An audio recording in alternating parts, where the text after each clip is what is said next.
At ease, brother Shalom. Man, today, man, I want to dive into this, massive amount of barbershops that are closing. Man, as a man who's constantly looking for a deal, man, I constantly see barbershop equipment, vanities, and chairs and mats constantly on Facebook Marketplace. And, man, it wasn't until recently that I started seeing this stuff for sale on Facebook that I said, man, like these barbers must be doing bad. And today, man, I want to talk to men because, man, if you're experiencing this in whatever part of, the country you live, man, we got to dive into this because for barbers to be, just look on this picture right here, shape up $50. For somebody to line you up $50. And this is one of the main reasons why, man, I've been cutting my own hair for the past 20 plus years. I refuse to walk into somebody's barbershop and pay these astronomical prices because, man, these barbers think that they're some sort of celebrities. So yeah, without further ado, man, let's talk about it. Let's roll that footage. Right, shit, it's like we gotta come together and like build a union or something. Cause this is crazy. I was looking at yesterday because I've been going to this new barber, trying to find a new barber. I looked at his prices. Man's is trying to charge $100 for a haircut, $50 for a shape up. A shape up. I don't give a fuck how inflation inflates. A shape up should never be $50. So, man, when I grew up, when I was in high school, that's really when I learned how to cut my own hair, man, because my mom was on Section 8. Man, that barbershop money was few and far in between. And, if I was working little side jobs and things like that, had money to go to the barbershop, I would go to the barbershop. But the only way I was getting a consistent haircut was getting in there and using them and this T-liners, lining myself up, starting off with that. Once I mastered how to line up the front, then I moved on to mama, let me see that little mirror you got. And I would learn to line up the back. Once I got cold at that, then I started learning how to fade with an Andis T-liner and a comb. So, maybe this video right here will encourage you to say, you know what, man, let me go to Walmart, let me go to the beauty supply store and get me some clippers and learn how to do this. Like, brothers, man, learning how to give yourself an even all over and a lineup is where you start. But, man, a lot of these barbers now, man, they have gone so digital that nobody even wants to mess with them. You got to book an appointment. How many brothers out there, you booked an appointment for a certain time, and then you go show up for the appointment and the barber's double booked?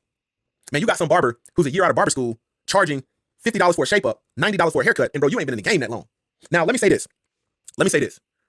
Man, majority of what you're seeing when it's coming to barbershops, is you're not seeing high-end barbershops.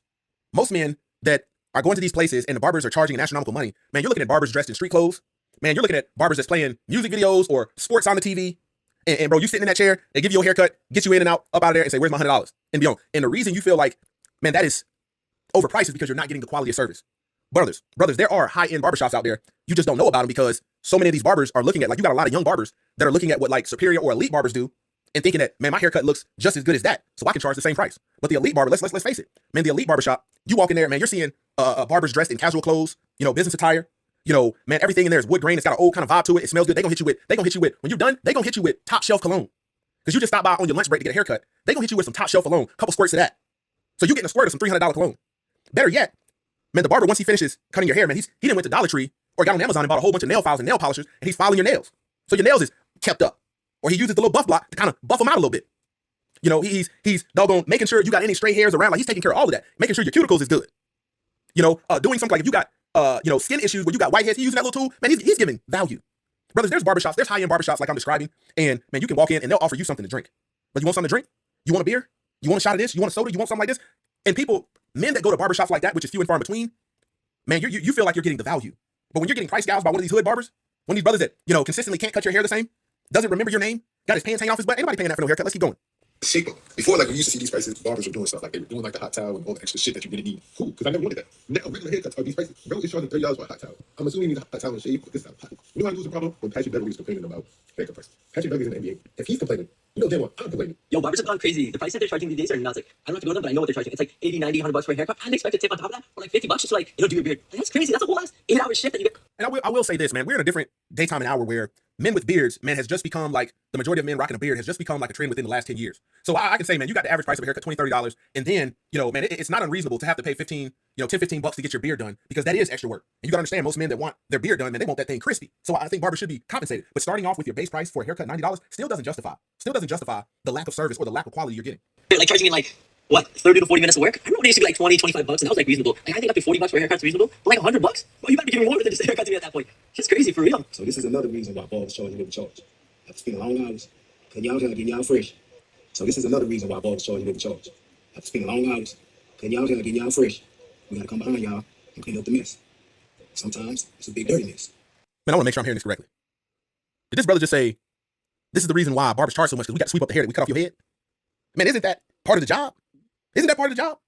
See, man, we've got this new wave of barbers, man, that are charging a price, but really don't have the business mindset behind it to warrant the kind of prices that they're asking for. And like I said, man, if you were walking into a barbershop and it was like a gentleman's club, where you could spark up a cigar, brother offer you something to drink. At the end of you leaving, like I said, you getting a top shelf cologne. The vibe is nice. Ain't nobody in there selling bootlegs. Hustle man ain't coming up in there. The dude cutting your hair ain't got his belly on you. The dude cutting your hair ain't sitting down on no chair because he's so big. Or you got a YN cutting your hair, fingers smell like dookie and weed. Ain't nobody like, what? You want to charge $90 because you sweeping up some hair? You gotta understand, maids sweep for a living and they don't make that kind of money. It's crazy. All y'all gotta do is come in, get fresh, and leave. Or a haircut's super expensive now. Now hear me out. So I went to the barber the other day to get a haircut. Before I say anything else, I will be the first to tell you that I value the hell out of barbers and hairdressers. I would honestly say that I think that their work is just as important as the doctors in Turkey who are out here doing hairline resurrections on a daily. But in all seriousness, can we really justify some of these prices? I went from paying $40 including tip in 2020 to over $65 pre-tip this past year. And listen, I understand that a haircut shouldn't cost the same $10 for back when I was a kid for a number of reasons, especially with inflation and the cost of literally everything going up. But can y'all tell me what your barber is doing for you that costs as much as $100 a visit? What's interesting is that if you're like me, you know how hard it is to find a new barber. Basically, someone's gonna keep it consistent and not mess up your hair. Speaking of which, look at this. He's literally just out here doing his thing. Man, look at like the things that I said so far as the clothing, the presentation of your barber. Look at everything that I said, and that's exactly what you're seeing. You're not seeing anything high-end upscale. Man, if we got any barbers watching this, man, I'm giving you the cheat code. I'm giving you the cheat code. Man, you can, like most barbershops nowadays, man, you have investors or you might have somebody that's a barber, but man, they've packed way too many booths in there and there's way too many men in there for the amount of customer flow for that particular area. And these barbers are like, man, if I'm only cutting during the week, if I'm only cutting 5 heads a day, but I gotta jack my prices up. What's really happening is, man, you got so many barbers in a dense population, you got too many of them. And all of them ain't gonna like, you got so many men that, like, man, I've been cutting my own hair for over 20 plus years. I've been cutting my children's hair all throughout the military. Every time I deploy somewhere, I go to the field, man, I'm bringing my clipper kit. I'm bringing the razors. I'm bringing all that. We gonna get it in. We gonna get it in. And people will, man, I've had people pay $30, $40 for a haircut. And man, I've never stepped foot in working in a barbershop a day in my life. Not a day in my life. See, the real cheat code is, let me tell you something, brothers. Man, you know, a lot of brothers would do better. Rather than paying somebody else booth rent, man, you find you a small commercial footprint. A small commercial footprint. You and another brother. And y'all make it high end. Y'all make it high end. Offer some of the services that I'm talking about, and you and another brother, like when you go in there, y'all be playing like some neo soul, some jazz, some contemporary, and I would put it, really, man, I would put it, if you can find it, man, I'll put it in a business district. Put it in a business district and learn how to cut all types of hair. Learn your scissor over comb. Man, I've learned how to cut all different types of hair, and what I realize is, man, cutting other people's hair other than my own people has been more lucrative than cutting my own people. I always got like, when it comes to the people that I cut, man, it seems like my people always want a deal. But when I do scissor over comb for anybody else Hispanic, when I'm giving them that service, man, they come out of pocket. I ain't gotta ask for no tip. That's just the way it is. So, you know, I'm probably gonna drop this video in my business playlist as well for brothers that want some business guidance. But man, when you walk in a barbershop and you got 7 to 8 chairs there and only one barber's cutting hair, bro, there's a 95% chance them barbers are taxing because they're not getting no customers.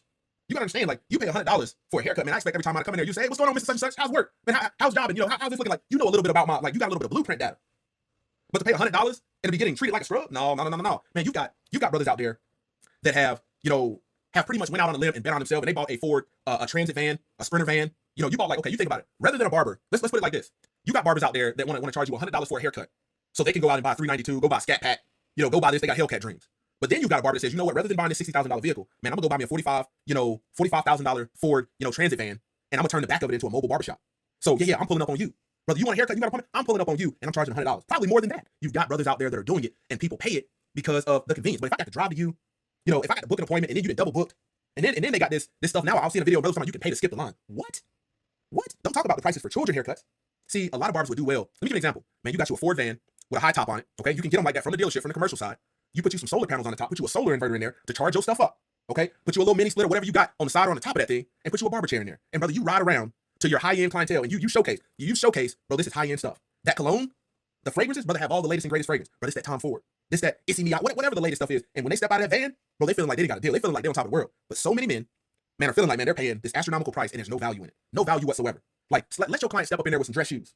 Let them step up in there with some dress shoes. And what if, on top of this, brother, you put some edge dressing around their soles, buff their shoes out real quick, so they have no problem paying $100 plus a tip. But you gotta understand, man, the average barber sitting around, smoking weed, everybody like finger smelling like weed. Nobody's gonna pay you for that. Nobody's gonna pay you for that. But anyways, I did a bit of digging and came across a few people who claim that barbers have been consistently raising the bar for years without raising their prices. And really, it's just the hair market correcting itself to where it should be. I obviously love a good haircut just like the next person, but what's the most important thing for you when you go to get your haircut? Is it the person's skill and expertise? Is it the conversation? Is it the amount of time that they spend on the cut? Also, do you guys use cash when you go get your haircut? Because it's been costing me a few dollars more if I want to pay by card or even online. Let's talk about it. Man, and then a lot of barbers, man, they're not social people, so they can't hold a conversation. Man, you're sitting there getting your haircut. This person wants $100 and you're falling asleep in the chair because the barber can't engage you.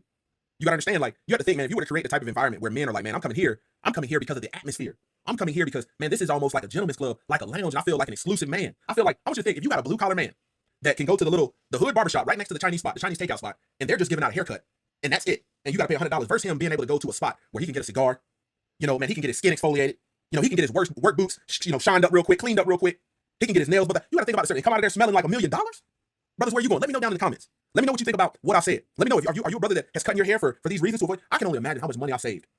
Man, I think my wife, when I was out of town doing the military, she had to take me to the barbershop. It was $30 a piece. And I was like, oh no. $30 a piece for a basic cut. You gotta think, man, you got like fading is some work. But you got you know, they're charging $30 for a child haircut for pretty much an even all over with a taper on the side. Like, what? So for that reason, man, I've always said, man, I'm gonna cut my own hair. I'm gonna go to the beauty supply store. All the stuff they got, you can get at the beauty supply store. Man, let me know what you think about this. Man, let's start the dialogue in the comments. And maybe, man, a young barber will watch what I'm saying and be motivated to take some of the steps that I'm talking about and set himself apart, you know, from this current trend of people of men feeling like, man, they're getting price gouged in the barbershop. Once again, this is the set apart man, kicking that thing gun barrel straight. Until next time, stay set apart, stay disciplined, stay in the word of the most high Yahweh.